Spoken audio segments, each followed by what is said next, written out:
ഇന്ന് നമ്മൾ നോക്കാൻ പോകുന്നത് RBZ Jewellers എന്ന് പറയുന്ന ഈ ഒരു കമ്പനിയെ കുറിച്ചാണ്. അപ്പോൾ ഈ ഒരു കമ്പനിയെ കുറിച്ച് ഡീറ്റെയിൽ ആയിട്ട് പറയുന്നതിന് മുന്നേ ഞാൻ ഇതിൻ്റെ ചാർട്ടിൽ നിന്ന് തന്നെ തുടങ്ങാം. എന്തുകൊണ്ട് ഞാൻ ഈ ഒരു സ്റ്റോക്ക് എടുക്കാനുള്ള മെയിൻ റീസൺ എന്ന് പറയുന്നത് ഈ ഒരു ചാർട്ട് തന്നെയാണ്. കഴിഞ്ഞ വീഡിയോയിൽ നമ്മൾ കൊച്ചിൻ ഷിപ്പ്യാർഡിൻ്റെ വീഡിയോ ചെയ്തപ്പോൾ പറഞ്ഞിട്ടുണ്ടായിരുന്നു മാർക്കറ്റിൽ നമ്മൾ എപ്പോഴും ചാർട്ട് നോക്കണം, അതൊരു ഇമ്പോർട്ടൻ്റ് ആയിട്ടുള്ളൊരു കാര്യമാണെന്ന്. എന്നിട്ട് അതിൽ നമ്മൾ ഈ ഒരു പാറ്റേണിനെ കുറിച്ച് പറഞ്ഞിട്ടുണ്ടായിരുന്നു. എങ്ങനെയാണ് ഒരു റിക്കവറി പാറ്റേൺ, അവിടെ എവിടെയാണ് നമ്മൾ എൻട്രി എടുക്കേണ്ടത് എന്നുള്ള കാര്യങ്ങളെക്കുറിച്ചൊക്കെ നമ്മൾ ഡീറ്റെയിൽ ആയിട്ട് കഴിഞ്ഞ വീഡിയോയിൽ പറഞ്ഞിട്ടുണ്ട്. അപ്പോൾ അത് കാണാത്തൊരു ജസ്റ്റ് ആ ഒരു വീഡിയോ ഒന്ന് പോയിട്ട് കണ്ടു നോക്കുക. ഈ ഒരു ചാർട്ട് അല്ലെങ്കിൽ ഈ ഒരു സ്റ്റോക്ക് ഞാൻ എടുക്കാനുള്ള മെയിൻ റീസൺ എന്ന് പറയുന്നത് ഈ ഒരു ചാർട്ട് തന്നെയാണ്. ഈ ചാർട്ടിൽ നോക്കിയിട്ടുണ്ടെങ്കിൽ കാണാം, ഈ ഒരു സ്റ്റോക്ക് ലിസ്റ്റ് ചെയ്തിട്ട് കുറേ ഒന്നും ആയിട്ടില്ല. അപ്പോൾ ഇവിടെ ഞാൻ നേരത്തെ കൊച്ചിൻ ഷിപ്പ്യാർഡിൽ പറഞ്ഞ പോലെ തന്നെ അതൊരു ചാർട്ട് പാറ്റേണിൻ്റെ ഒരു ഫോർമേഷൻ, ഒരു അപ് ട്രെൻഡിലേക്ക് പോകാവുന്ന രീതിക്കാണ് ഒരു ചാർട്ട് നിൽക്കുന്നത്. ഈ സെയിം ചാർട്ട് പാറ്റേൺ ഇതേപോലെയല്ല, ഒരു ചെറിയ ഡിഫറൻസിലൊക്കെ നമുക്ക് പാറ്റേൺസ് പല രീതിക്കായിരിക്കും ഓരോ സ്റ്റോക്കിലും ഉണ്ടായിട്ടുണ്ട്, ഡെവലപ്പ് ആയിട്ടുണ്ടാവുക. അപ്പോൾ നോക്കിയിട്ടുണ്ടെങ്കിൽ സുപ്രിയ ലൈഫ് സയൻസ് എന്ന് പറഞ്ഞിട്ടുള്ള ഈ ഒരു സ്റ്റോക്ക് നോക്കുക. ഇതിൽ നിങ്ങൾ നോക്കിയിട്ടുണ്ടെങ്കിൽ കാണാം എങ്ങനെയാണ് ഈ ഒരു സ്റ്റോക്ക് റിക്കവർ ചെയ്തത്.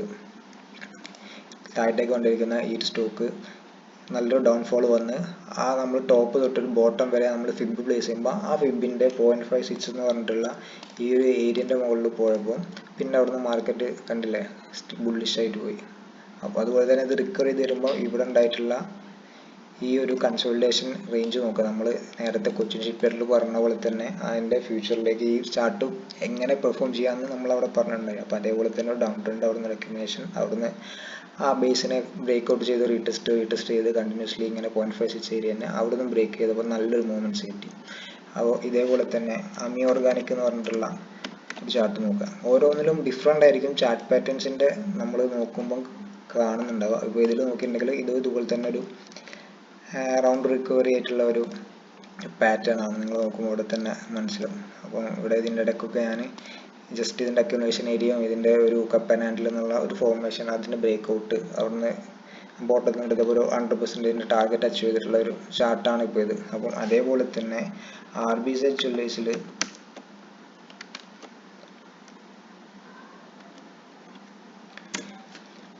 ടെക്നിക്കലി അങ്ങനെ ഒരു പോസിബിലിറ്റി കണ്ടതുകൊണ്ട് പ്ലസ് ഫണ്ടമെൻ്റലി അത് നല്ല നല്ല ഗ്രോത്ത് ഉള്ള ഒരു സ്റ്റോക്ക് ആയതുകൊണ്ടും ഒക്കെ കൂടിയായിട്ടാണ്. പിന്നെ മാനേജ്മെൻറ്റ് നല്ല ഗൈഡൻസ് കൊടുക്കുന്നുണ്ട്. ആ ഒരു സെക്ടർ എന്ന് പറയുന്നത് അത്യാവശ്യം കുഴപ്പമില്ലാത്ത സെക്ടർ ആയതുകൊണ്ട് ഒക്കെ കൂടെയാണ് ഈ ഒരു സ്റ്റോക്കിൽ ഞാൻ എൻട്രി എടുക്കുക എന്ന് തീരുമാനിക്കുന്നത്. അപ്പം എങ്ങനെ ഈ ഒരു ചാർട്ട് ഇവിടെ ഫോർമേഷൻ ആയി എന്നുള്ളത് ഞാൻ ജസ്റ്റ് ഒന്ന് പറയാം. ഇപ്പോൾ നോക്കിയിട്ടുണ്ടെങ്കിൽ കാണാം ഒരു റൗണ്ട് ബോട്ടം റിക്കവറി പാറ്റേണിലാണ് മാർക്കറ്റ് ഇത് പോയിക്കൊണ്ടിരിക്കുന്നത്. ഒരു ലിസ്റ്റ് ചെയ്തതിനു ശേഷം ഹൈയിൽ പോയതിനു ശേഷം നിങ്ങൾ നോക്കിയിട്ടുണ്ടെങ്കിൽ കാണാം 2023 ഡിസംബറിൽ ലിസ്റ്റ് ചെയ്തിട്ട് 2024 ഓൾമോസ്റ്റ് ഒരു 3x-ൻ്റെ 100 രൂപയിൽ നിന്ന് 300 രൂപ വരെ ഒരു ഓൾമോസ്റ്റ് ഒരു 3x-ൻ്റെ റിട്ടേൺ തന്നെ. അതിനുശേഷം എന്താണ് ഇത്രയും പെട്ടെന്നുള്ളൊരു മൂവ്മെൻറ്റ് കിട്ടിയതിനെ കൊണ്ട് തന്നെ അപ്പോഴുള്ള PE ഓവർ ആയതുകൊണ്ട് ആ ഒരു 2024 ജനുവരിക്ക് ശേഷം ഈ ഒരു ടൈം പീരീഡ് വരെ ഇത് നല്ലൊരു റേഞ്ചിൽ തന്നെ കൺസോളിഡേഷൻ വന്നുകൊണ്ടിരിക്കുകയാണ്. അതായത് അവിടെ ആ ഒരു PE സസ്റ്റൈനബിൾ അല്ല. ആ PE മൊത്തം കൺസ്യൂം ചെയ്തിട്ട് മാർക്കറ്റ് ഇവിടെ നോക്കുമ്പോൾ ബോട്ടത്തിൽ നല്ലൊരു ബേസ് ഫോർമേഷൻ ഉണ്ടാക്കിയിട്ടുണ്ട്. അപ്പോൾ റീസെൻ്റായിട്ട് ഈ ഒരു ബേസ് ഫോർമേഷനെ ബ്രേക്ക് ചെയ്തിട്ട് റീടെസ്റ്റ് നടത്തി വീണ്ടും നമ്മൾ കൊച്ചിൻ ഷിപ്പ്യാർഡിൽ നിങ്ങൾ പറഞ്ഞ ആ ഒരു വീഡിയോ നോക്കിയിട്ടുണ്ടെങ്കിൽ കാണാം നമ്മൾ എപ്പോഴാണ് ഒരു സ്റ്റോക്കിൽ എൻട്രി എടുക്കേണ്ടതെന്ന് അതിൽ കറക്റ്റായിട്ട് പറഞ്ഞിട്ടുണ്ട്. അപ്പോൾ അതേപോലെ തന്നെ ഈ ബേസിൻ്റെ ഫോർമേഷൻ ഇവിടെ ബ്രേക്ക് ചെയ്ത് റീടെസ്റ്റ് വന്ന് വീണ്ടും അതിനെ ബ്രേക്ക് ചെയ്ത് വീണ്ടും റീടെസ്റ്റ് വന്നുകൊണ്ടിരിക്കുകയാണ് ഇപ്പം. അതേപോലെ തന്നെ നിങ്ങൾ നോക്കിയിട്ടുണ്ടെങ്കിൽ ഫിബ് എടുത്തിട്ട് ഞാൻ ഈ ഉണ്ടാക്കിയിട്ടുള്ള ഏറ്റവും ഹൈ പ്രൈസ് നിന്ന് ഇവിടെയുള്ള ഏറ്റവും ലോ പ്രൈസിലേക്ക് ഈ ഫിബ് ഡ്രോപ്പ് ചെയ്തിട്ടുണ്ടെങ്കിൽ ഇതിൻ്റെ 0.56 എന്ന് പറഞ്ഞിട്ടുള്ള ഏരിയ എന്ന് പറയുന്ന ഈ ഒരു ഏരിയയിൽ നിന്ന് നോക്കിയിട്ടുണ്ടെങ്കിൽ ഇവിടെ മാർക്കറ്റ് ബ്രേക്ക് ചെയ്തിട്ട് റീടെസ്റ്റ് വന്നിട്ടുള്ളത് കാണാം. അപ്പോൾ നമുക്ക് കൺഫർമേഷൻ ഡൗൺ ട്രെൻഡിൽ പോയിക്കൊണ്ടിരിക്കുന്ന ഈ സ്റ്റോക്കിൻ്റെ ചാർട്ട് പാറ്റേൺ ബോട്ടത്തിൽ അക്യുമുലേഷൻ, അവിടുന്ന് ബ്രേക്ക് ഔട്ട് പ്ലസ് ഈ വന്നിട്ടുള്ള മൂവ്മെൻറ്റ്സിൻ്റെ 50 പ്രീമിയം സോണിൽ നിന്ന് ഡിസ്കൗണ്ട് സോണിലേക്ക് പോയിട്ട് അവിടുന്ന് അതിൻ്റെ ഒരു ട്രെൻഡ് റിവേഴ്സൽ ഇവിടെ കൺഫേം ആയി എന്നുള്ളതാണ് ഈ 0.56 ഏരിയൻ്റെ മുകളിലേക്കുള്ള ബ്രേക്ക് ഔട്ട് കിട്ടി എന്നുള്ളതിൻ്റെ ഒരു നമ്മൾ ചാർട്ടിൽ നിന്ന് മനസ്സിലാക്കേണ്ട കാര്യം. അപ്പോൾ ഇവിടെ ഇത്രയും കൺഫർമേഷൻസ് എനിക്ക് ചാർട്ടിൽ തന്നെ കിട്ടി. അപ്പോൾ ഫണ്ടമെൻ്റൽസ് ഒന്നും നോക്കാതെ തന്നെ ഈ ഒരു ചാർട്ട് വെച്ചിട്ട് അത്യാവശ്യം കുഴപ്പമില്ലാത്ത ചാർട്ടാണെന്നുള്ളത് മനസ്സിലായി. അപ്പോൾ നോക്കിയിട്ടുണ്ടെങ്കിൽ ഇനി ഈ ഒരു പ്രൈസ് എവിടെ വരെ പോകാൻ ചാൻസ് ഉണ്ട്. ഒന്നെങ്കിൽ ഈ ബോട്ടത്തിൽ ഏരിയയിലേക്ക് വീണ്ടും റീടെസ്റ്റ് ചെയ്തേക്കാം, അല്ലാന്നുണ്ടെങ്കിൽ ഈ ഉണ്ടാക്കിയിട്ടുള്ള ഒരു മൂവ്മെൻറ്റ്സിൻ്റെ 50% ഏരിയ എന്ന് പറയുന്ന ഈ ഒരു ഏരിയയിലേക്ക് എഗെയിൻ ഒരു റീടെസ്റ്റ് വരാനുള്ള ചാൻസ് ഉണ്ട്. ഇപ്പം നിൽക്കുന്നത് ഈ 0.5 0.6 എന്ന് പറഞ്ഞിട്ടുള്ള ഈ റീസെൻ്റ് ആയിട്ടുള്ള ഈ ഒരു ഏരിയയിലാണ് ഈ സ്റ്റോക്ക് ഇവിടെ വന്നിട്ട് നിൽക്കാൻ വേണ്ടിയിട്ട് പോകുന്നത്. അപ്പോൾ ഇനി ഇവിടെ കുറച്ച് നാൾ കൺസോൾട്ടേഷൻ എന്തെങ്കിലും നടന്നിട്ട് തിരിച്ച് റിവേഴ്സിൽ കയറി പോകും. അപ്പോൾ ഇതിൻ്റെ ടാർഗറ്റ് ഞാൻ ഫണ്ടമെൻ്റലി എങ്ങനെ പ്ലേസ് ചെയ്യുക, അതുപോലെ തന്നെ ടെക്നിക്കലി എങ്ങനെ പ്ലേസ് ചെയ്യുക എന്നുള്ള കാര്യങ്ങളാണ് ഡീറ്റെയിൽ ആയിട്ട് പറയാൻ വേണ്ടിയിട്ട് പോകുന്നത്. അതിൽ ഇൻഡെപ്ത് ആയിട്ട് നമ്മൾ ഇതിൻ്റെ ഫണ്ടമെൻ്റൽസിലേക്ക് അധികം എന്താണ് ചെയ്യുന്നത് എന്നുള്ള കാര്യങ്ങളോ അങ്ങനത്തെ കാര്യങ്ങളൊന്നും ഞാൻ ഡീറ്റെയിൽ ആയിട്ട് പറയുന്നില്ല. നിങ്ങൾക്ക് ഇതിൽ ആ ഒരു സൈറ്റിൽ പോയാൽ തന്നെ കോൺ കോളുകളും അതുപോലെ തന്നെ അവരുടെ PPT കാര്യങ്ങൾ ഒക്കെ അവൈലബിൾ ആണ്. ആനുവൽ റിപ്പോർട്ടൊക്കെ നോക്കിയിട്ട് നിങ്ങൾ വായിക്കുക, മനസ്സിലാക്കുക. ഒരു കോൺ കോളിൽ ഒരു കമ്പനിയെ കുറിച്ചിട്ട് എന്തൊക്കെയാണ് പറഞ്ഞിട്ടുള്ളത് എന്നുള്ള ഡീറ്റെയിൽസ് ആയിട്ട് മനസ്സിലാക്കാൻ വേണ്ടിയിട്ട് ശ്രമിക്കുക. അപ്പം ജസ്റ്റ് ഇതിൻ്റെ ഒരു ഇൻട്രൊഡക്ഷൻ എന്നുള്ള രീതിക്ക് പറയുകയാണെന്നുണ്ടെങ്കിൽ RBZ ജ്വല്ലേഴ്സ് എന്ന് പറയുന്നത് ഇന്ത്യയിൽ തന്നെ ഓർഗനൈസ്ഡ് ആയിട്ടുള്ള ഹോൾസെയിൽ ഗോൾഡ് ജ്വല്ലറി മാർക്കറ്റിലെ 1% ഹോൾഡ് ചെയ്യുന്ന ഒരു കമ്പനിയാണ്. അപ്പോൾ ഇവരുടെ മെയിൻ ആയിട്ടുള്ള ബിസിനസ് വെർട്ടിക്കൽ എന്ന് പറഞ്ഞാൽ ബിസിനസ് ടു ബിസിനസ്, അതുപോലെ തന്നെ ബിസിനസ് ടു കസ്റ്റമേഴ്സ്, ഈ 2 വെർട്ടിക്കൽസാണ് ഇവർക്ക് മെയിൻ ആയിട്ടുള്ളത്. അപ്പം ബേസിക് ആയിട്ട് ഒരു കാര്യങ്ങൾ നമ്മൾ മനസ്സിലാക്കിയിട്ട് വെക്കുക. എങ്ങനെയൊക്കെയാണ് ഇതിൻ്റെ ഗ്രോത്ത്, ഭാവിയിലേക്ക് ഒരു അക്വിസിഷൻസ് എന്തൊക്കെയാണ്, എക്സ്പാൻഷൻസ് എന്തൊക്കെയാണ്, എങ്ങനെയാണ് ഒരു മാർക്കറ്റ് ക്യാപ്ചർ ചെയ്യുന്നുള്ള കാര്യങ്ങളൊക്കെ ഡീറ്റെയിൽ ആയിട്ട് ഒരു കോൺ കോളും കാര്യങ്ങളൊക്കെ പറയുന്നുണ്ട്. അപ്പം ഞാനിവിടെ എടുക്കാൻ പോകുന്ന ഒരു കാര്യം എന്ന് പറയുന്നത് ഒരു കോൺ കോളിൽ പറഞ്ഞിട്ടുള്ള ഈ ഒരു ഗ്രോത്തിൻ്റെ ഗൈഡൻസ് ആണ്. അത് നോക്കിയിട്ടുണ്ടെങ്കിൽ ഇവിടെ കാണാം, ഈ ഒരു വരുന്ന ഫിനാൻഷ്യൽ ഇയറിൽ 2025 ഓൾമോസ്റ്റ് അവർ എയിം ചെയ്യുന്ന ടോപ്പ് ലൈൻ ഗ്രോത്ത് എന്ന് പറയുന്നത് 500 കോടി ടു 600 കോടിൻ്റെ ടോപ്പ് ലൈൻ ഗ്രോത്തും പ്ലസ് 35 കോടിൻ്റെ പാറ്റ് ഗ്രോത്താണ് അവർ എയിം ചെയ്യുന്നത് ഈ ഫിനാൻഷ്യൽ ഇയർ എൻഡ് ആകുമ്പോൾ. അപ്പോൾ RBZ ജ്വല്ലേഴ്സിൻ്റെ ഈ ഒരു പ്രോഫിറ്റ് ആൻഡ് ലോസ് സ്റ്റേറ്റ്മെൻറ്റിൽ പോകുമ്പോൾ ഇപ്പം കറൻ്റ്ലി അവരുടെ ട്രെയിലിംഗ് 12 മുതൽ 400 കോടിൻ്റെ ടോപ്പ് ലൈനിൻ്റെ റവന്യൂ ആണ് അവർക്കുള്ളത്. അതുപോലെ തന്നെ 27 കോടിൻ്റെ പാറ്റ് പ്രോഫിറ്റ് ആഫ്റ്റർ ടാക്സ് ആണ് അവർക്കുള്ളത്. അപ്പം ഈ ഒരു തന്നിട്ടുള്ള ഈ ഒരു ഗൈഡൻസ് വെച്ചിട്ട് നമുക്കെങ്ങനെ ഇതിൻ്റെ ഫ്യൂച്ചർ ആയിട്ടുള്ള വാല്യൂ എങ്ങനെ കാൽക്കുലേറ്റ് ചെയ്യാന്നുള്ളത് നോക്കാം. അപ്പോൾ അതിന് നമുക്കിവിടെ അവർ തന്നിട്ടുള്ള ഡാറ്റാസ് എന്തൊക്കെയാണ്, പാറ്റ് തന്നിട്ടുണ്ട്,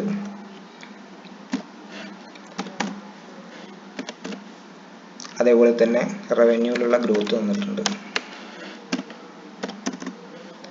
ഇവിടെ 500 to 600 എന്ന് പറഞ്ഞിട്ടുള്ള ഒരു റവന്യൂവിലുള്ള ഗ്രോത്താണ് കൊടുത്തിട്ടുള്ളത്. നമുക്ക് അവിടെ 600 എന്ന് കൊടുത്ത് പാറ്റ് 35 എന്ന് കൊടുത്ത്.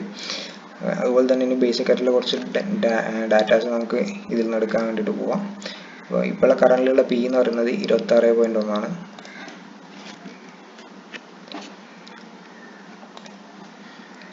അതുപോലെ തന്നെ കറൻറ്റിലുള്ള പ്രൈസ് എന്ന് പറയുന്നത് 173.61 ആണ്. ഇനി നമുക്ക് വേണ്ടത് ഇതിൻ്റെ ഇപ്പോഴുള്ള ഏർണിങ്സ്, EPS, അതുപോലെ തന്നെ ടോട്ടൽ നമ്പർ ഓഫ് ഷെയർസ് എന്നുള്ള കാര്യങ്ങളൊക്കെ നമുക്ക് അവിടെ ജസ്റ്റ് ഒന്ന് ഫില്ല് ചെയ്ത് കൊടുക്കാം. അപ്പോൾ ഇവിടെ നമ്മൾ ബേസിക് ആയിട്ടുള്ള ഇതിലുള്ള ഡാറ്റാസൊക്കെ നമ്മളിവിടെ ജസ്റ്റ് ഒന്ന് ടൈപ്പ് ചെയ്ത് വെച്ചിട്ടുണ്ട്. അപ്പം ഈ ഒരു 2 കാര്യങ്ങളാണ് അവർ ഗൈഡൻസ് ആയിട്ട് നമുക്ക് തന്നിട്ടുള്ളത്. അപ്പോൾ ഈ ഒരു സംഭവം വെച്ചിട്ട് നമ്മൾ ഇതിൻ്റെ ഫ്യൂച്ചർ ആയിട്ടുള്ള വാല്യൂസ് എങ്ങനെ കണ്ടുപിടിക്കുക എന്നുള്ളതാണ് നോക്കാൻ വേണ്ടിയിട്ട് പോകുന്നത്. ഇപ്പം നമുക്കറിയാം ഈ ഒരു റവന്യൂ എന്ന് പറയുന്നത് 2025 ഇയർ എൻഡ് ആകുമ്പോഴേക്ക് ഇനിയിപ്പോൾ ഉള്ള ക്വാർട്ടേഴ്സ് എന്ന് പറയുന്നത് 2 ക്വാർട്ടറാണ് ഇനി വരാനുള്ളത്. ഒന്ന് സെപ്റ്റംബർ ക്വാർട്ടറിലാണ്, ഇനി ഡിസംബർ ക്വാർട്ടറും അതുപോലെ തന്നെ മാർച്ച് ക്വാർട്ടറിൻ്റെയും റിസൾട്ട് വരാനുണ്ട്. ഈ കഴിഞ്ഞിട്ടുള്ള മാർച്ച് ക്വാർട്ടറിന് ശേഷമുള്ള ഈ 2024 ഫിനാൻഷ്യൽ ഇയറിൽ നോക്കിയിട്ടുണ്ടെങ്കിൽ 9.8 കോടിൻ്റെ 8.7 കോടിൻ്റെ പ്രോഫിറ്റ് മാർജിനാണ്. അപ്പോൾ ആ ഒരു ഡാറ്റ ഞാൻ ഇവിടേക്ക് കൊണ്ടുവന്നിട്ടുണ്ട്, ജൂണിലുള്ള നെറ്റ് പ്രോഫിറ്റും സെപ്റ്റംബറിലുള്ള നെറ്റ് പ്രോഫിറ്റ്. അപ്പോൾ ഇവിടെ ഇവർ പറയുന്നത് 2025 ഇയർ എൻഡ് ആകുമ്പോഴേക്ക് 35 കോടിൻ്റെ നെറ്റ് പ്രോഫിറ്റിലുള്ള ജമ്പ് ഉണ്ടാവുന്നതാണ്. അപ്പോൾ നമുക്ക് നോക്കിയിട്ടുണ്ടെങ്കിൽ ഇവിടെ 35 കോടിയിൽ നിന്ന് ഈ കഴിഞ്ഞ 2 ക്വാർട്ടറിൽ ഇവിടെ എത്രത്തോളം റവന്യൂ ഉണ്ടാക്കി എന്നുള്ളത് ഫസ്റ്റ് നോക്കാം. അപ്പോൾ ലാസ്റ്റ് 2 ക്വാർട്ടറിലുള്ള ഈ റവന്യൂ നമ്മൾ പ്ലസ് ചെയ്യുമ്പോൾ 17.15 കോടിൻ്റെ റവന്യൂ ഈ 2 ക്വാർട്ടറിലായിട്ട് ഉണ്ടാക്കിയിട്ടുണ്ട്. അപ്പോൾ ഇനി 35 കോടിയിലേക്ക് എത്രത്തോളം റവന്യൂ അവരുണ്ടാക്കണം എന്നുള്ളത് നമുക്ക് ഇവിടെ നിന്ന് ജസ്റ്റ് ഒന്ന് കാൽക്കുലേറ്റ് ചെയ്തിട്ട് എടുക്കാം. അതിന് വേണ്ടിയിട്ട് 35 കോടി മൈനസ് ഈ 2 ക്വാർട്ടറിൽ ഉണ്ടാക്കിയിട്ടുള്ള ആ റവന്യൂവിനെ മൈനസ് ചെയ്യുമ്പോൾ ഇനി വരുന്ന 2 ക്വാർട്ടറിൽ അവർ 17.85 കോടിൻ്റെ നെറ്റ് പ്രോഫിറ്റും കൂടെ ഉണ്ടാക്കണം. അതായത് ഇനി വരാൻ പോകുന്ന 2 ക്വാർട്ടർ എന്ന് പറയുമ്പോൾ ഈക്വൽ ടു ഈ 17 ഡിവൈഡഡ് ബൈ 2 എന്ന് പറയുമ്പം ഒരു ക്വാർട്ടറിൽ ഇനി 8.95 എന്ന് പറഞ്ഞിട്ടുള്ള ആ ഒരു നമ്പറും കൂടെ എത്തിയിട്ടുണ്ടെങ്കിൽ ഈ അടുത്ത വരാൻ പോകുന്ന ഡിസംബറിലും അതുപോലെ തന്നെ മാർച്ചിലും ഈ നമ്പർ അവർ പോസ്റ്റ് ചെയ്യുകയാണെന്നുണ്ടെങ്കിൽ ഈ പറയുന്ന 35 കോടി എന്ന് പറഞ്ഞിട്ടുള്ള അവരുടെ ഇപ്പോഴുള്ള ഗൈഡൻസിൻ്റെ പുറത്തുള്ള ഈ ഒരു ടാർഗറ്റിലേക്ക് എത്തിപ്പെടാൻ വേണ്ടിയിട്ട് പറ്റും. അപ്പോൾ നമുക്ക് ഈ ഒരു വാല്യൂഷൻ വെച്ചിട്ട് ഇപ്പോൾ ഈ സ്റ്റോക്ക് ഓവർ വാല്യൂഡ് ആണ് അണ്ടർ വാല്യൂഡ് ആണെന്നുള്ളത് ജസ്റ്റ് നോക്കാം. അപ്പോൾ RBZ ജ്വല്ലേഴ്സിൻ്റെ ഇവരുടെ PASൽ പോയിട്ടുണ്ടെങ്കിൽ കാണാം ഇവരുടെ മീഡിയൻ PE എന്ന് പറയുന്നത് 39.74 ആണ്. ഇവരുടെ PE കറൻ്റ് എന്ന് പറയുന്നത് 26.01 ആണ്. അതുപോലെ തന്നെ ഇൻഡസ്ട്രിയൽ PEനെക്കാട്ടിലും കുറവാണ് ഈ സ്റ്റോക്ക് PE എന്ന് പറയുന്നത്. ഇൻഡസ്ട്രിയൽ PE 39.7, സ്റ്റോക്ക് PE എന്ന് പറയുന്നത് 26.1. നമ്മൾ നോക്കിയിട്ടുണ്ടെങ്കിൽ നമുക്കിവിടെ ഓൾറെഡി നെറ്റ് പ്രോഫിറ്റ് കിട്ടി. എത്രയാണ് നെറ്റ് പ്രോഫിറ്റ് ആണ്? 35 കോടിയായിരിക്കും 2025 ഈ ഇയർ എൻഡ് ആകുമ്പോഴേക്കുള്ള നെറ്റ് പ്രോഫിറ്റ് എന്ന് പറയുന്നത്. അപ്പോൾ അങ്ങനെ നോക്കുമ്പോൾ അതിൽ നമ്മൾ EPS കാൽക്കുലേറ്റ് ചെയ്യുമ്പോൾ to net profit divided by total number of shares ചെയ്യുമ്പോൾ നമുക്ക് ഒരു സ്റ്റോക്കിൻ്റെ ഏണിംഗ് പെർ ഷെയർ കിട്ടും. അപ്പം നോക്കിയിട്ടുണ്ടെങ്കിൽ ഇവിടെ കാണാം 8.75 എന്ന് പറഞ്ഞിട്ടുള്ള EPS ആണ് നമുക്ക് കിട്ടിയിട്ടുള്ളത്. ഇപ്പം ഈ സ്റ്റോക്കിൻ്റെ EPS എന്ന് പറയുന്നത് 6.66 ആണ്. ഓൾറെഡി നമ്മൾ ഇവിടെ ഇപ്പം കറൻ്റ് ഉള്ള ഈ ഒരു സ്റ്റോക്കിൻ്റെ ഇപ്പം നിലവിലുള്ള ഈ ഒരു PE തന്നെ കൊടുക്കുകയാണെന്നുണ്ടെങ്കിൽ 26.1 എന്ന് പറഞ്ഞിട്ടുള്ള ഇപ്പോൾ സ്റ്റോക്കിൻ്റെ PE നമ്മളിവിടെ ടൈപ്പ് ചെയ്ത്, അതുപോലെ തന്നെ EPS നമ്മൾ കാൽക്കുലേറ്റ് ചെയ്തെടുത്ത് 8.75 എന്ന് പറഞ്ഞിട്ടുള്ള ആ ഒരു നമ്പർ നമ്മളിവിടെ കൊടുക്കുകയാണ്. അങ്ങനെയാണെന്നുണ്ടെങ്കിൽ സ്റ്റോക്കിൻ്റെ പ്രൈസ് എന്ന് പറയുന്നത് 228 എന്നുള്ള ആ ഒരു പ്രൈസിലേക്ക് പോകുന്നതാണ്. ഇപ്പോഴത്തെ ഈ ഒരു സ്റ്റോക്കിൻ്റെ കറണ്ട് പ്രൈസ് എത്രയാണ്? 173 എന്ന് പറഞ്ഞിട്ടുള്ള റേറ്റിലാണ് ഇപ്പം സ്റ്റോക്ക് നിൽക്കുന്നത്. അപ്പം നമ്മളിവിടെ PEയിൽ മാറ്റമൊന്നും എടുത്തിട്ടില്ല. കറൻ്റ് ഉള്ള ഈ സ്റ്റോക്കിൻ്റെ PEയിൽ തന്നെ ഈ പറയുന്ന ഏണിങ്സ് പോസ്റ്റ് ചെയ്യുകയാണെന്നുണ്ടെങ്കിൽ ഈ സ്റ്റോക്ക് പ്രൈസ് 173 എന്ന് പറഞ്ഞിട്ടുള്ള ഈ ഒരു കറണ്ട് പ്രൈസിൽ നിന്ന് നമ്മളിപ്പം കാൽക്കുലേറ്റ് ചെയ്തെടുത്തിട്ടുള്ള ഈ ഒരു ഫീച്ചർ ആയിട്ടുള്ള ഈ ഒരു EPSൻ്റെ ആ ഒരു ബീനെ കൊണ്ട് ഇൻറ്റു ചെയ്തപ്പോൾ നമുക്ക് കിട്ടിയിട്ടുള്ള പ്രൈസ് എന്ന് പറയുന്നത് 228ൻ്റെ ആ ഒരു പ്രൈസ് റേഞ്ചാണ്. അപ്പോൾ ഇത് എത്ര പെർസെൻറ്റേജിൻ്റെ ഗെയിൻ ആണെന്ന് നോക്കുകയാണെന്നുണ്ടെങ്കിൽ 228.37, അതുപോലെ തന്നെ ഓൾഡ് പ്രൈസ് എന്ന് പറഞ്ഞാൽ 173.61. അപ്പോൾ നോക്കുകയാണെന്നുണ്ടെങ്കിൽ 32% ഗെയിൻ നമുക്ക് ഈ ഒരു PEയിൽ മാറ്റം വരാതെ തന്നെ നമുക്ക് ഇവിടുന്ന് കിട്ടാനുള്ള ചാൻസ് ഉണ്ട്. നമ്മൾ ചാർട്ടിലേക്ക് പോവുകയാണെന്നുണ്ടെങ്കിൽ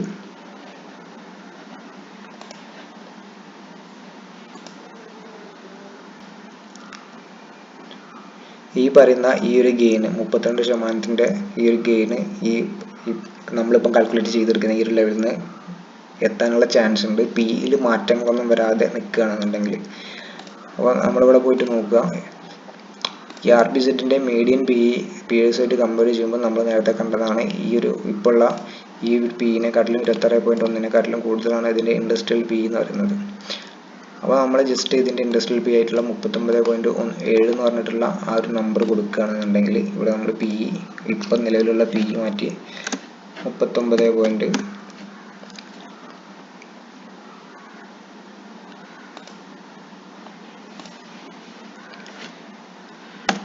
എന്ന് പറഞ്ഞിട്ടുള്ള ഒരു PE കൊടുക്കുകയാണെന്നുണ്ടെങ്കിൽ ഇതിൻ്റെ പ്രൈസ് എന്ന് പറയുന്നത് 347 എന്ന് പറഞ്ഞ ആ റേറ്റിലേക്ക് മാറും. അപ്പോൾ നേരത്തെ നമ്മൾ സെയിം PEയിൽ തന്നെ യൂണിറ്റ്സിൻ്റെ ഗ്രോത്ത് ഉണ്ടാകുമ്പോൾ നമ്മൾ കണ്ടിട്ടുള്ളത് നമ്മൾ എത്രയായിരുന്നു?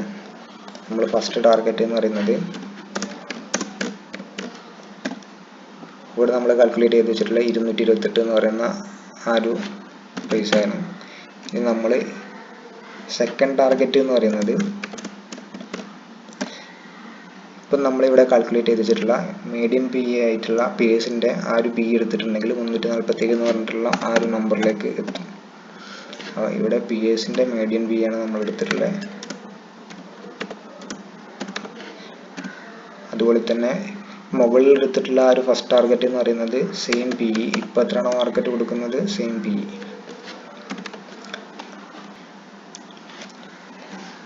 അപ്പോൾ ഇവിടെ ഫസ്റ്റ് ടാർഗറ്റ് ആയിട്ടുള്ള 228 എന്ന് പറഞ്ഞിട്ടുള്ള നമ്പർ നമ്മൾ സെയിം PE വെച്ചിട്ടും 347 എന്ന് പറഞ്ഞിട്ടുള്ള ടാർഗറ്റ് PAസിൻ്റെ മീഡിയം PE വെച്ചിട്ടും നമ്മൾ കണ്ടുപിടിച്ചു. ഇനി ഇവിടെ നമ്മൾ നോക്കാൻ പോണ നെക്സ്റ്റ് എന്ന് പറയുന്നത് അതുപോലെ തന്നെ നമ്മൾ ഫസ്റ്റ് കണ്ടുപിടിച്ചിട്ടുള്ള 32%ൻ്റെ ടാർഗറ്റ് നമ്മൾ കണ്ടുപിടിച്ച്, അതുപോലെ തന്നെ ഈ 347 ഇപ്പം കിട്ടിയിട്ടുള്ള ഈ ഒരു പ്രൈസിൻ്റെ ആ ഒരു റേറ്റ് കൊടുക്കുകയാണെന്നുണ്ടെങ്കിൽ എത്ര പെർസെൻറ്റേജിൻ്റെ ഗെയിനാണ് നമുക്ക് കിട്ടാൻ ചാൻസ് ഉള്ളത് എന്നുള്ളത് നോക്കുക. അങ്ങനെ നോക്കുമ്പോൾ നിങ്ങൾ നോക്കിയിട്ടുണ്ടെങ്കിൽ കാണാം ഓൾമോസ്റ്റ് 100% റിട്ടേൺ നമുക്ക് ഇവിടെ കിട്ടാനുള്ള ചാൻസ് ഉണ്ട്.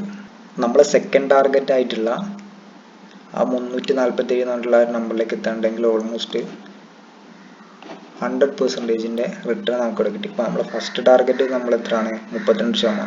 ഇനി അതെല്ലാം മീഡിയൻ PE കൊടുക്കുകയാണെന്നുണ്ടെങ്കിൽ 100% ടാർഗറ്റ്.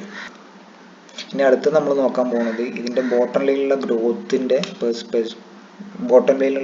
പെർസ്പെക്റ്റീവിലുള്ള എത്ര PE വരെ കമാൻഡ് ചെയ്യാൻ പറ്റും ഈ ഒരു സ്റ്റോക്കിനുള്ളത്. കഴിഞ്ഞ വീഡിയോയിൽ ഇതിൻ്റെ മുന്നത്തെ ഒരു വീഡിയോ നമ്മൾ ചെയ്തിട്ടുണ്ടായിരുന്നു എങ്ങനെയാണ് സ്റ്റോക്കിന് മൂല്യം കൽപ്പിക്കുക എന്നുള്ളത്. അപ്പോൾ അതിൽ നമ്മൾ ഡീറ്റെയിൽ ആയിട്ട് പറഞ്ഞിട്ടുണ്ട്. ഒരു സ്റ്റോക്ക് മെയിനായി അതിൻ്റെ സ്റ്റോക്ക് പ്രൈസിലുള്ള മൂവ്മെൻറ്റ് ഉണ്ടാകുന്നത് ഏണിങ്സിലുള്ള ഗ്രോത്ത് കൊണ്ടാണ്. അപ്പോൾ ഏണിങ്സിൽ ഗ്രോത്ത് വരാത്തിടത്തോളം കാലം ഹൈ PE മാർക്കറ്റ് കമാൻഡ് ചെയ്തിട്ട് പോകുകയാണെന്നുണ്ടെങ്കിൽ കൊച്ചിൻ ഷിപ്പ്യാർഡിൽ സംബന്ധിച്ച പോലെ തന്നെ ഏണിങ്സിൽ വലിയ ഗ്രോത്ത് ഉണ്ടാകും. പക്ഷേ മാർക്കറ്റ് ഹൈ വാല്യൂ കൊടുക്കുമ്പോൾ അത് ഓട്ടോമാറ്റിക്കലി അതിൻ്റെ യഥാർത്ഥ വാല്യൂയിലേക്ക് തിരിച്ചു വരും. അപ്പം മാർക്കറ്റിൽ എപ്പോഴും ഒരു സ്റ്റോക്ക് പ്രൈസിൽ റീറേറ്റ് ചെയ്യപ്പെടുക എങ്ങനെയാണെന്ന് വെച്ചിട്ടുണ്ടെങ്കിൽ ഗ്രോത്ത് ഉണ്ടായിരിക്കണം, ഇവിടെ കാണുന്ന പോലെ തന്നെ ഗ്രോത്ത് ഉണ്ടായിരിക്കണം. അതുപോലെ തന്നെ ഹൈ PE കൊടുക്കുമ്പോൾ അതിനനുസരിച്ചുള്ള PE നമ്മൾ റീറേറ്റ് ചെയ്യുമ്പോൾ വീണ്ടും ഹൈ റേറ്റിലേക്ക് ആ പ്രൈസ് കമാൻഡ് ചെയ്തിട്ട് പോകുക. നമ്മൾ സ്കൈ ഗോൾഡ് എന്ന് പറഞ്ഞിട്ടുള്ളൊരു ജ്വല്ലറിൻ്റെ ഇതുപോലെ തന്നെ അതിൻ്റെ വീഡിയോ ചെയ്തിട്ടുണ്ടായിരുന്നു. അപ്പോൾ അതിലിങ്ങനെ PE അഡ്ജസ്റ്റഡ് ആയി ഹൈ ഗ്രോത്ത് വന്നപ്പം ശേഷം അതിനിപ്പം നോക്കുകയാണെങ്കിൽ നിങ്ങൾക്ക് കാണാം കണ്ടിന്യൂസ്ലി അപ്പർ സർക്യൂട്ട് അടിച്ചിട്ട് പോവുകയാണ് ആ ഒരു സ്റ്റോക്ക്. കാരണം PE അവിടെ റീറേറ്റ് ചെയ്യപ്പെടുകയാണ് ചെയ്യുന്നത്. അപ്പോൾ ഇവിടെ നോക്കുകയാണെങ്കിൽ 2020 3 കോടിയുള്ള ഈ ഒരു സ്റ്റോക്കിൻ്റെ നെറ്റ് പ്രോഫിറ്റ് എന്ന് പറയുന്നത് 2024 ആകുമ്പോഴത്തേക്ക് 22 കോടി. എത്രമാത്രം ജമ്പാണ് ഉണ്ടായതിൽ നോക്കുക. ഈ 3 കോടിയിൽ നിന്ന് അടുത്ത കൊല്ലത്തിൽ തന്നെ ഇതിൻ്റെ 2 ഇരട്ടിയോളം നെറ്റ് പ്രോഫിറ്റിൽ ജമ്പുണ്ടായി. ആ 10 കോടിയിൽ നിന്ന് വീണ്ടും ഒരു കൊല്ലം കഴിഞ്ഞിട്ട് വീണ്ടും അത് ഡബിളായി. ഇനിയിപ്പം ഇതുപോലെ തന്നെ നെക്സ്റ്റ് ഈ ഒരു ഫിനാൻഷ്യൽ ഇയർ ആകുമ്പോഴത്തേക്ക് 2025 35 കോടിൻ്റെ നെറ്റ് പ്രോഫിറ്റ് ഇവിടെ വരും എന്നുള്ളത് നമ്മൾ നേരത്തെ ഓൾറെഡി അവരുടെ ഗൈഡൻസ് വെച്ചിട്ട് കണ്ടു. അപ്പോൾ ടൈം ആഫ്റ്റർ ടൈം ഇവിടെ നെറ്റ് പ്രോഫിറ്റിലുള്ള ഗ്രോത്ത് ഉണ്ടാകുന്നുണ്ട്, സെയിൽസിലുള്ള ഗ്രോത്ത് ഉണ്ടാകുന്നുണ്ട്. ബാലൻസ് ഷീറ്റിൽ പോകുമ്പോൾ അവരുടെ റിസർവ് ഇൻക്രീസ് ചെയ്യുന്നുണ്ട്. അതുപോലെ തന്നെ ഇവിടെ മേജറായിട്ടുള്ളൊരു കാര്യം എന്ന് പറയുന്നത് 75% പ്രൊമോട്ടർ ഹോൾഡ് ചെയ്യുന്ന ഒരു കമ്പനിയാണ്. FIs ഉണ്ട്, അതുപോലെ തന്നെ DIs ഉണ്ട്. പിന്നെ ഇവിടെ നോക്കേണ്ട ഒരു കാര്യം എന്ന് പറഞ്ഞാൽ പബ്ലിക് 2023 ഡിസംബറിൽ 21,491 ഇവരുടെ പബ്ലിക്കിൻ്റെ ഹോൾഡിംഗ് എന്ന് പറയുന്നത്. അത് പിന്നെ 39 കൂടി. പിന്നീട് ജൂൺ 24 നോക്കിയിട്ടുണ്ടെങ്കിൽ കാണാം 39 നിന്ന് 38 നമ്പർ ഓഫ് ഷെയർസ് കുറയാണ് ചെയ്തത്. അതായത് ഈ പറയുന്ന പബ്ലിക്കിൻ്റെ ഇടയിലുള്ള ഒരു ഫ്രീ ഫ്ലോട്ടിൽ ഇവിടെ ആരൊക്കെയോ ഈ സ്റ്റോക്കുകൾ അക്യുമുലേറ്റ് ചെയ്യുന്നുണ്ട് എന്നുള്ളതാണ് അതിൻ്റെ അർത്ഥം. ജൂൺ കഴിഞ്ഞ അടുത്ത സെപ്റ്റംബർ ആയിട്ടുള്ള ലേറ്റസ്റ്റ് ഈ ക്വാർട്ടറിലുള്ള റിസൾട്ട് വന്നപ്പോൾ 38 നിന്ന് 35 വീണ്ടും നമ്പർ ഓഫ് ഷെയർസ് കുറഞ്ഞു. അപ്പോൾ ഇവിടെ നമ്മൾ ക്ലാസിക് ആയിട്ടുള്ളൊരു പാറ്റേൺ ആണ് ഇത് മനസ്സിലാക്കേണ്ടത്. ഇവിടെ ആരൊക്കെയോ പബ്ലിക്കിൻ്റെ കയ്യിൽ നിന്ന് ഈ സ്റ്റോക്ക് അക്യുമുലേറ്റ് ചെയ്ത് വെക്കുന്നുണ്ട് എന്നുള്ളത് മനസ്സിലാക്കി വെക്കുക. അതുകൊണ്ടാണ് ഈ നമ്പർ ഓഫ് ഷെയർസ് കുറയുന്നത്. നമ്മൾ കൊച്ചിൻ ഷിപ്പ്യാർഡിൽ കണ്ട് നമ്പർ ഓഫ് ഷെയർസ് കൂടിയപ്പോൾ അവിടെ പ്രൈസിൻ്റെ വാല്യൂ എങ്ങനെയാണ് ഇടിഞ്ഞത് എന്നുള്ളത്. ഇനിയിപ്പോൾ ഇവിടെ നോക്കിയിട്ടുണ്ടെങ്കിൽ കാണാം ഇവിടെ നമ്പർ ഓഫ് ഷെയർസ് കുറയാണ് ചെയ്യുന്നത്. അപ്പോൾ അവിടെ അക്യുമുലേഷനാണ് നടക്കുന്നത്. പ്ലസ് നിങ്ങൾ കണ്ട് പ്രോഫിറ്റ് ആൻഡ് ലോസ് സ്റ്റേറ്റ്മെൻറ്റിൽ പോകുമ്പോൾ ഇവിടെ സെയിൽസ് ഇൻക്രീസ് ചെയ്യുന്നുണ്ട്, OPM increase, operating profit increase ചെയ്യുന്നുണ്ട്, നെറ്റ് പ്രോഫിറ്റ് ഇൻക്രീസ് ചെയ്യുന്നുണ്ട്. അതുപോലെ തന്നെ 694 കോടിൻ്റെ ചെറിയൊരു മാർക്കറ്റ് ക്യാപ്പുള്ള കമ്പനിയാണ്. ഇനി എത്ര വളരാനുള്ള ചാൻസ് ഉണ്ട്. ROCE 16 ഉണ്ട്, ROE ഉണ്ട് 14 ഉണ്ട്. അതുപോലെ തന്നെ അവരുടെ ഡെപ്റ്റ് ടു ഇക്വിറ്റി നോക്കുകയാണെന്നുണ്ടെങ്കിൽ 0.55 എന്ന് പറയുന്ന ഡെപ്റ്റ് ടു ഇക്വിറ്റിയാണ്, ബിലോ 1 ആണ്. അതുപോലെ തന്നെ അവരുടെ ഫേസ് വാല്യൂ 10 ഉണ്ട്. അപ്പോൾ ഇത്തരം കാര്യങ്ങളൊക്കെ നോക്കുക. പിന്നെ OPM 11% OPM ഉണ്ട്. നെറ്റ് പ്രോഫിറ്റ് മാർജിൻ എന്ന് പറയുന്നത് 6.89% ഉണ്ട്. ഓരോ 100 രൂപേൻ്റെ ഏണിങ്സിന് അവർ 6 രൂപ അവർ നെറ്റ് പ്രോഫിറ്റ് ആയിട്ട് ഉണ്ടാക്കുന്നുണ്ട് എന്നുള്ളതാണ് ഇതിൻ്റെ അർത്ഥം. അതുപോലെ തന്നെ മാർക്കറ്റ് ക്യാപ് ടു സെയിൽസ് എന്നത് 1.73 എന്ന് പറയുന്ന ആ ഒരു റേഞ്ചിലുള്ളത്. ഇത് നല്ലൊരു അടിപൊളി വാല്യൂഷനാണ് ഈ സ്റ്റോക്ക് ഇപ്പോൾ കറൻറ്റ്ലി നിൽക്കുന്നത്. അപ്പോൾ നമ്മളിനി പറഞ്ഞ് ഇനി ഗ്രോത്തിൻ്റെ പെർസ്പെക്റ്റീവിൽ ഈ ഒരു സ്റ്റോക്കിൽ എങ്ങനെയാണ് ഇവിടെ വാല്യൂ കൊടുക്കുക എന്നുള്ളത്. അപ്പോൾ നമ്മളിവിടെ നോക്കാൻ നേരത്ത് കഴിഞ്ഞ 3 കൊല്ലത്തിൽ ഈ സ്റ്റോക്ക് എത്രമാത്രം ഗ്രോത്ത് CAGR ഗ്രോത്ത് ഉണ്ടാക്കി എന്നുള്ളത് നോക്കുമ്പോൾ 2021 10 കോടി ഉണ്ടായിരുന്ന ഈ ഒരു നെറ്റ് പ്രോഫിറ്റ് 2024 ആകുമ്പോഴത്തേക്ക് 22 കോടിയിലേക്ക് എത്തി. അപ്പം ജസ്റ്റ് നമ്മളിവിടെ നോക്കുകയാണ് 22 കോടി ന്യൂ വാല്യൂ, ഓൾഡ് വാല്യൂ 10 കോടി 3 years. ഇപ്പോൾ പെർസെൻറ്റേജ് റിട്ടേൺ പറയുമ്പോൾ 120% ഗ്രോത്ത്. CAGR നമ്മൾ നോക്കുമ്പോൾ 30% CAGR നെറ്റ് പ്രോഫിറ്റിലുള്ള ജമ്പ് ഉണ്ടായിട്ടുണ്ട്. ഇതിൻ്റെ മുന്നത്തെ കൊല്ലം എടുക്കുകയാണെങ്കിൽ 3 കോടിയായിരുന്നു. അപ്പോൾ അത് വെച്ച് നോക്കുമ്പോൾ അത് ഇതിനെക്കാട്ടിലും നല്ല ചേഞ്ച് ഉണ്ടാവും. ഇവിടെ നോക്കുമ്പോൾ കാണാം CAGR ഗ്രോത്ത് 94%. പെർസെൻറ്റേജ് റിട്ടേൺ എന്ന് പറയുന്നത് നെറ്റ് പ്രോഫിറ്റിലുണ്ടായ ജമ്പ് എന്ന് പറയുന്നത് 633% റിട്ടേൺ ആണ്. അപ്പം നമ്മൾ 3 എടുക്കുന്നില്ല, നമ്മൾ ലാസ്റ്റ് 3 ഇയറിലുള്ള ആ 10 എന്ന് പറഞ്ഞിട്ടുള്ള നെറ്റ് പ്രോഫിറ്റ് എടുക്കുന്നുള്ളൂ. CAGR എന്ന് പറയുന്നത് 30% ഗ്രോത്ത്. അപ്പോൾ ഞാൻ പറഞ്ഞിട്ടുണ്ട് ഗ്രോത്തിനെക്കാട്ടിലും എപ്പോഴും മാർക്കറ്റ് നല്ല സ്റ്റോക്ക് ആണെങ്കിൽ അതിന് ഡബിൾ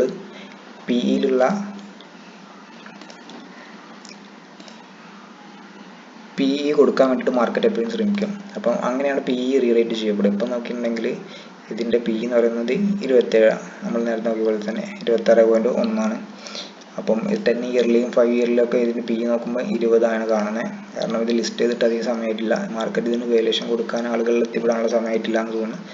അപ്പോൾ നമ്മളിവിടെ കണ്ട് ഇതിൻ്റെ ഗ്രോത്ത് നോക്കുമ്പോൾ 30% CAGR ഗ്രോത്ത് ഉണ്ട് കഴിഞ്ഞ 3 ഇയറിൽ. 4 ഇയറിൽ നോക്കുമ്പോൾ അതിനേക്കാളൊക്കെ എത്ര മടങ്ങ് ഇരട്ടിയാണ്. അപ്പോൾ ഇതിൻ്റെ ഡബിളെങ്കിലും മാർക്കറ്റ് എന്ന് വെച്ചിട്ടുണ്ടെങ്കിൽ 60 PE കമാൻഡ് ചെയ്യണമെന്നുണ്ടെങ്കിൽ നമ്മളിവിടെ ജസ്റ്റ് നോക്കുകയാണ്. ഈ ഒരു സ്റ്റോക്ക് പ്രൈസ് എന്ന് പറയുന്നത് നമ്മൾ നേരത്തെ കാൽക്കുലേറ്റ് ചെയ്ത് വെച്ചിട്ടുള്ള EPS ആയ 8.25 ഫിനാൻഷ്യൽ ഇയർ എൻഡ് ആകുമ്പോൾ ആ ഒരു EPS വർക്ക് ആവുകയാണെന്നുണ്ടെങ്കിൽ 525 എന്ന് പറഞ്ഞിട്ടുള്ള ആ ഒരു സ്റ്റോക്ക് പ്രൈസിലേക്ക് മാർക്കറ്റ് ഇവിടെ നിന്ന് പോകും. അപ്പം നമ്മുടെ തേർഡ് ടാർഗറ്റ് എന്ന് പറയുന്നത് ഇതാണ്. ഈ 525 എന്ന് പറഞ്ഞിട്ടുള്ള ഈ ഒരു റേറ്റിലേക്ക് നമ്മളിപ്പോൾ കറണ്ട് പ്രൈസ് നോക്കിയിട്ടുണ്ടെങ്കിൽ 173.61.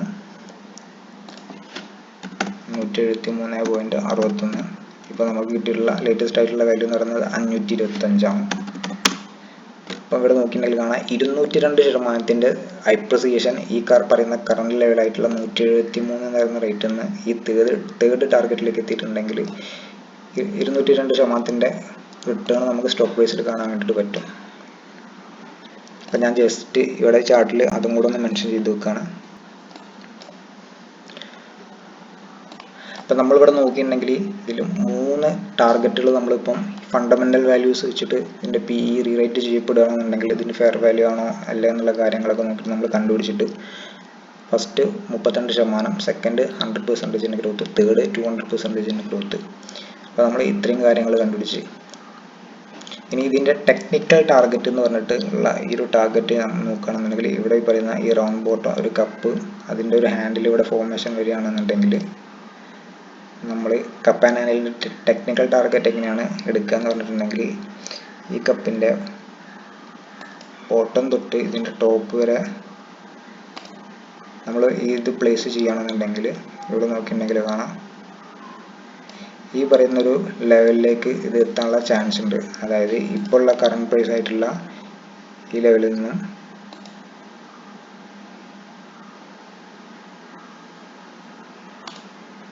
നമ്മൾ എടുത്തിട്ടുള്ള ഈ ഒരു ലെവലിലേക്ക് എത്തുകയാണെന്നുണ്ടെങ്കിൽ ഓൾമോസ്റ്റ് 126% അപ്വേർഡ് ഇതിൻ്റെ ടെക്നിക്കൽ ചാർട്ട് പാറ്റേണിൽ തന്നെയാണ്. ഇപ്പം ഫസ്റ്റ് നമ്മൾ കണ്ടുപിടിച്ചിട്ടുള്ള ഈ 3 ടാർഗറ്റ് ഫണ്ടമെൻ്റലും ഇപ്പം ലേറ്റസ്റ്റ് ആയിട്ട് നമ്മൾ കണ്ടുപിടിച്ചിട്ടുള്ള ഈ ചാർട്ടിൻ്റെ പാറ്റേൺ എന്ന് പറയുന്നത് ടെക്നിക്കലായിട്ടുള്ള ചാർട്ട് പാറ്റേൺ ആണ്. അപ്പോൾ എങ്ങനെ നോക്കിയിട്ടുണ്ടെങ്കിലും ഫണ്ടമെൻ്റലി നോക്കിയിട്ടുണ്ടെങ്കിലും ടെക്നിക്കലി നോക്കിയിട്ടുണ്ടെങ്കിലും നല്ലൊരു അപ്പ് ട്രെൻഡിങ് ആയിക്കൊണ്ടിരിക്കുന്ന ചാർട്ടാണ്. ഞാൻ ഈ പറഞ്ഞ പോലെ തന്നെ നല്ലൊരു ജമ്പ് തന്ന് അതിനുശേഷം നല്ലൊരു ടൈം പീരീഡ് ഇവിടെ കൺസൾട്ടേഷൻ നടന്ന് ആ ഒരു കൺസൾട്ടേഷൻ്റെ ബ്രേക്ക് ഔട്ട് റീടെസ്റ്റ് പ്ലസ് ഈ പറയുന്ന ഹൈ ടു ലോ വരയ്ക്കുമ്പം അതിൻ്റെ 50% മുകളിൽ ക്ലോസിംഗ് തന്ന് വീണ്ടും ഈ പറയുന്ന ഈ ഒരു ലെഗ് റാലിൻ്റെ 50% വന്നൊരു റീടെസ്റ്റ് ചെയ്തിട്ട് ഇനി ഫർദർ ആയിട്ട് ഈ ഒരു സ്റ്റോക്ക് അപ്പ് ട്രെൻഡിലേക്കുള്ള ഒരു മൂവ്മെൻറ്റ് തരുന്നതാണ് ഞാൻ വിചാരിക്കുന്നത്.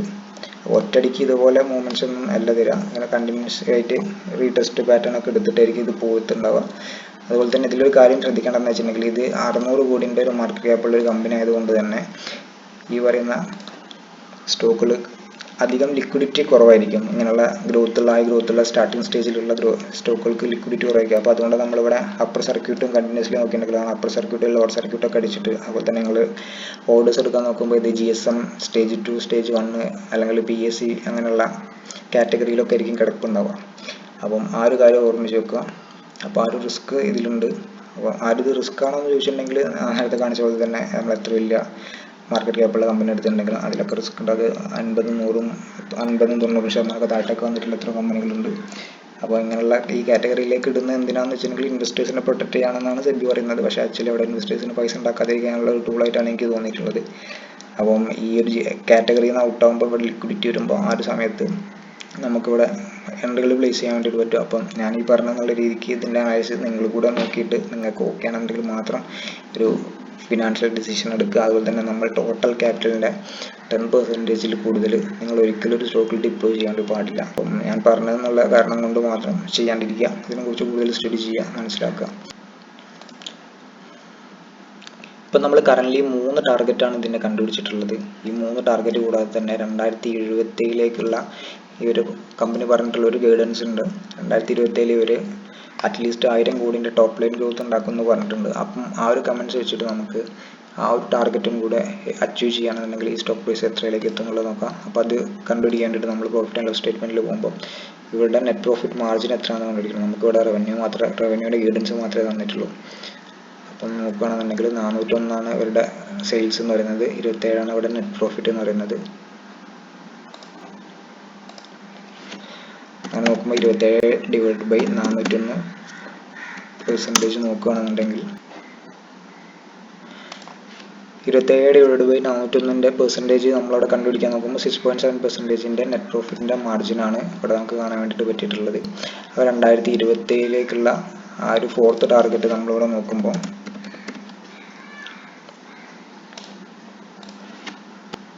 അപ്പോൾ നമുക്ക് ഓൾറെഡി ഇവിടെ 1000 കോടിൻ്റെ റവന്യൂവിൻ്റെ ടോപ്പ് ലൈൻ ഗ്രോത്ത് നമുക്ക് 2027 കിട്ടി. അതുപോലെ തന്നെ നമ്മൾ NPMൻ്റെ പെർസെൻറ്റേജ് കണ്ടുപിടിച്ച് 6% എന്ന് പറഞ്ഞിട്ടുള്ളത്. 6.7% നമ്മളിവിടെ നോക്കുകയാണെന്നുണ്ടെങ്കിൽ ഓൾമോസ്റ്റ് 2027 ആകുമ്പോഴത്തേക്ക് നെറ്റ് പ്രോഫിറ്റ് എന്ന് പറയുന്നത് 67 കോടി രൂപയാണെന്ന് കണ്ട് ഇപ്പോഴുള്ള 27 കോടിയിൽ നിന്ന് ഇനി വരുന്ന 2 കൊല്ലം കൊണ്ട് അത് 67 കോടിയിലേക്ക് എത്തും. അപ്പോൾ 67 കോടിയിലേക്ക് എത്തുകയാണെന്നുണ്ടെങ്കിൽ നമുക്കിനി ഇതിൻ്റെ ഏർണിംഗ് പെർ ഷെയർ കാണണം. അതിന് നമ്മൾ ഈ കണ്ടുപിടിച്ചിട്ടുള്ള ഈ നെറ്റ് പ്രോഫിറ്റിനെ നമ്മൾ ടോട്ടൽ നമ്പർ ഓഫ് ഷെയർസിനെ കൊണ്ട് ഡിവൈഡ് ചെയ്യുകയാണെന്നുണ്ടെങ്കിൽ EPS എന്ന് പറയുന്നത് 16.75 ആണ്. അപ്പോൾ ഇപ്പോഴുള്ള കറണ്ടിലുള്ള EPS 6 ആണെന്ന് നമുക്കറിയാം. അപ്പം ഫ്യൂച്ചറായിട്ടുള്ള 2027 EPS എന്ന് പറയുന്നത് 16.75. അപ്പോൾ അങ്ങനെയാണെന്നുണ്ടെങ്കിൽ ഈ പറയുന്ന നമ്മൾ കണ്ടുപിടിച്ചിട്ടുള്ള 60ൻ്റെ ഗ്രോത്ത് ആയിട്ടുള്ള നമ്മളിപ്പോൾ അറ്റ്ലീസ്റ്റ് ആ ഒരു ഗ്രോത്തിൻ്റെക്കാട്ടിലും ഡബിൾ ആയിട്ടുള്ള ആ ഒരു PE തന്നെ കൺസിഡർ ചെയ്യുകയാണ്.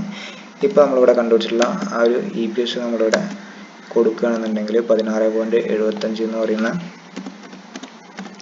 ആ ഒരു EPS ഇവിടെ കൊടുക്കുകയാണെന്നുണ്ടെങ്കിൽ ഫ്യൂച്ചറിലേക്കുള്ളതിൻ്റെ വാല്യൂ എന്ന് പറയുന്നത് 1005 എന്നാണ്.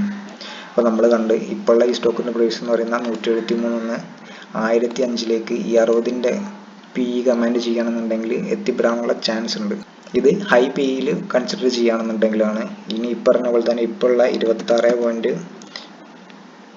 എന്ന് പറഞ്ഞിട്ടുള്ള കറണ്ടിലുള്ള ഈ ഒരു സ്റ്റോക്ക് PE കൊടുക്കുകയാണെങ്കിൽ പോലും 437 എന്ന് പറഞ്ഞിട്ടുള്ള റേറ്റിലേക്ക് എത്താനുള്ള ചാൻസ് ഉണ്ട്. അപ്പോൾ നമ്മൾ ഏർണിങ്സിൻ്റെ ഗ്രോത്തിനെക്കാട്ടിലും കൂടുതലുള്ള ആ ഒരു PEയിൽ തന്നെ നമ്മൾ എടുക്കുകയാണ്.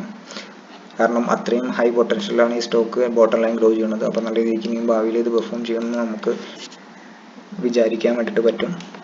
അപ്പോൾ അങ്ങനെയാണെന്നുണ്ടെങ്കിൽ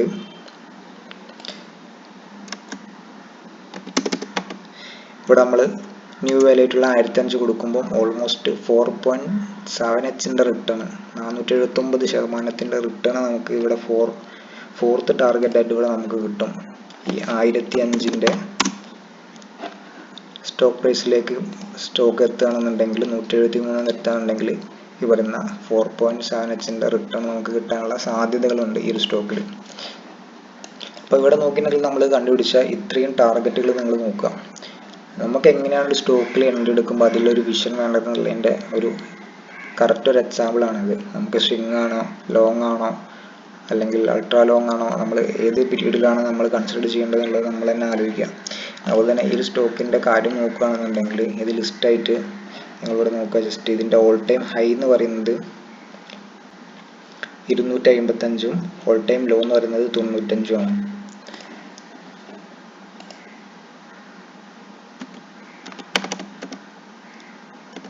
അതായത് 255/95 ചെയ്യുമ്പോൾ ഓൾമോസ്റ്റ് ഈ ഒരു സ്റ്റോക്ക് എന്ന് പറയുന്നത് 2.66ൻ്റെ റിട്ടേൺ മാത്രമേ തന്നിട്ടുള്ളൂ.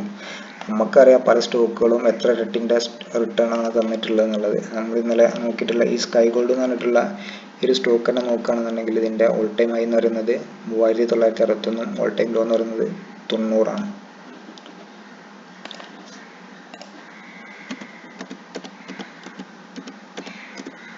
അപ്പം 39.61/90 എന്ന് പറഞ്ഞിട്ടുള്ള സ്കൈ ഗോൾഡിൻ്റെ ഒരു സ്റ്റോക്കിലുള്ള പ്രൈസ് അപ്രിസിയേഷൻ നോക്കിയെങ്കിൽ ഓൾമോസ്റ്റ് 44 ഇരട്ടിൻ്റെ സ്റ്റോക്കിലുള്ള അപ്രിസിയേഷൻ തന്നിട്ടുണ്ട്. ഇനി അതല്ല നമ്മൾ കല്യാൺ ജ്വല്ലേഴ്സിൻ്റെ ഈ ഒരു സ്റ്റോക്കിലുള്ള അപ്രിസിയേഷൻ നോക്കുകയാണെന്നുണ്ടെങ്കിൽ ഇതിൻ്റെ ഓൾ ടൈം ഹൈ എന്ന് പറയുന്നത് 786, ഓൾ ടൈം ലോ എന്ന് പറയുന്നത് 55 ആണ്.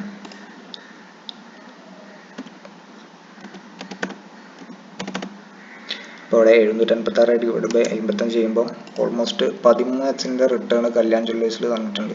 അപ്പോൾ അതൊക്കെ വെച്ചിട്ട് നോക്കുമ്പോൾ ഈ സ്റ്റോക്ക് ഓൾറെഡി ഇപ്പം ലിസ്റ്റ് ചെയ്തിട്ട് 2x 2.6 ലിസ്റ്റ് ചെയ്തിട്ട് 2.6 റിട്ടേൺ മാത്രമേ തന്നിട്ടുള്ളൂ. അപ്പം ഇനിയും ഇതിന് ഒരുപാട് മുകളിലേക്ക് പോകാനുള്ള പൊട്ടൻഷ്യൽ ഉള്ള ഒരു സ്റ്റോക്ക് ആയിട്ടാണ് എനിക്ക് തോന്നിയിട്ടുള്ളത്. അപ്പം നിങ്ങൾ നിങ്ങളുടേതായിട്ടുള്ള സ്റ്റഡികളൊക്കെ ചെയ്തിട്ട് ഈ പറയുന്ന ഫെയർ വാല്യൂഷൻ ഒക്കെ നോക്കിയിട്ട് നമ്മൾ ഇവിടെ ഏതൊക്കെ രീതിയിൽ ഇവിടെ ചാർട്ടുകൾ നോക്കി, അതുപോലെ തന്നെ ഫണ്ടമെന്റൽസ് നോക്കി, ഇതെല്ലാം കമ്പൈൻ ചെയ്തിട്ട് എങ്ങനെയാണ് ഈ ഒരു ടാർഗറ്റുകളിലേക്ക് എത്തിപ്പെട്ടത് എന്നുള്ള കാര്യങ്ങൾ നോക്കുക. ഇവരുടെ കോൺ കോൾസ് വായിക്കുക, അതുപോലെ തന്നെ ഇവരുടെ വെബ്സൈറ്റിൽ പോയിട്ട് ഡീറ്റെയിൽസ് വായിക്കുക.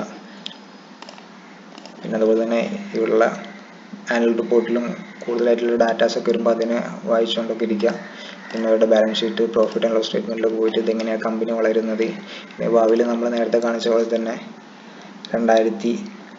ഡിസംബറിൽ 2024 ഇനി നമുക്ക് 35 കോടി തന്നിട്ടുള്ള അവർ തന്നിട്ടുള്ള ഒരു ഗൈഡൻസ് അച്ചീവ് ചെയ്യാൻ വേണ്ടിയിട്ട് വേണ്ടത് വരുന്ന അടുത്ത ഓരോ ക്വാർട്ടറിലും 8.925 എന്ന് പറഞ്ഞിട്ടുള്ള ഈ നമ്പർ അടുത്ത 2 ക്വാർട്ടറിൽ റിസൾട്ട് ഔട്ട് ആണെന്നുണ്ടെങ്കിൽ ഉറപ്പായിട്ട് ഈ പറയുന്ന 35 എന്ന് പറഞ്ഞിട്ടുള്ള ഒരു ടാർഗറ്റിലേക്ക് അവരുടെ ബോട്ടം ലൈൻ എന്തായാലും ഗ്രോ ചെയ്യും. ഇപ്പോഴുള്ള 27 എന്ന് പറഞ്ഞിട്ടുള്ള ഈ ഒരു ഇതിൽ നിന്ന്.